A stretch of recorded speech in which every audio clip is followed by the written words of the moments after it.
তৃণমূল 15-র উপরে যাবে না, ধরে 15 থেকে 18-র উপরে যাবে না। তাই এবার আমরা যত খারাপ হোক, যে অবস্থায় হয়েছে 23টার নিচে নামছি না, উপরে 32 পর্যন্ত পৌঁছে যেতে পারি।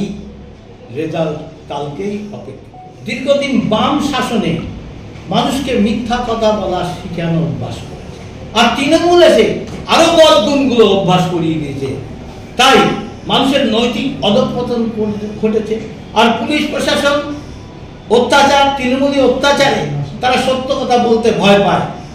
হয়তো দেখা গেল বুথে গিয়ে একটা ছাপ্পা মেরে ভয়ে এসে বলল আমি তৃণমূলকে গিয়েছি, কারণ বলা যায় না সাংবাদিকের মধ্যে সেই দলের সমর্থক হতে পারে।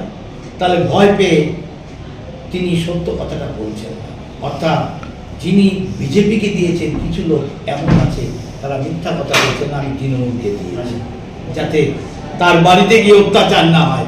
আর সেই কারণে এক্সিট পোলে যে রেজাল্ট এসছে তার চেয়ে আরো বেশি রেজাল্ট হবে, এটা আমি বলবো অনেকটা হলেও শান্তিপূর্ণ, বড় কোনো হিংসা ঘটেনি।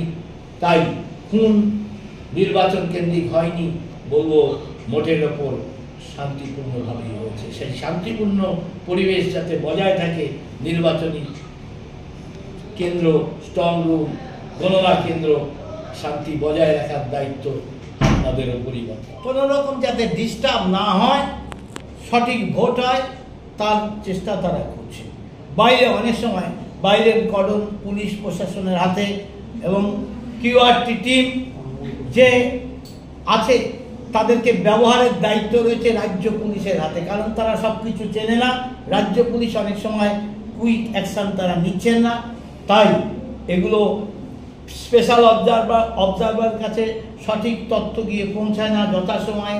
সেই জন্য তারাও নির্দেশ না দিলে, এই পুলিশের মদতেই কিছুটা দিলে হচ্ছে, অনেক সময় অশান্তি ঘটে যাচ্ছে বা ভোটে বিঘ্ন ঘটছে। আপনি জয়যুক্ত হওয়ার সম্ভাবনা, এখনো রেজাল্ট বেরোয়নি, জয়যুক্ত হলে প্রথম কোন কাজগুলোর দিকে আপনি নজর দেবেন বিশেষ করে? দেখুন, নদিয়া ওয়ার্ল্ড হেরিটেজ বানানো, এটাই আমার কাজ। চৈতন্যের ভূমি, কলিযুগের অবতার, তিনি এই ধরাধামে অবতীর্ণ হয়েছিলেন, এবং কিছু প্রাচীন সংস্কৃতির জায়গা, অদ্বৈত পাঠ, কীর্তিবসাজার জন্মস্থান, শ্যামচাঁদ মন্দির, রাজা কৃষ্ণচন্দ্র, শিবনিবাস, এইগুলো নিয়ে, এবং শিল্পক্ষেত্র, বিশেষ করে তাঁত শিল্প, মৃৎশিল্প এবং কাঁসা পিতল শিল্প, ঘরে ঘরে ক্ষুদ্র কুটির শিল্প খুব ভালো হতে পারে যদি আমরা বিশ্ব পর্যটন কেন্দ্র গড়ে তুলতে পারি।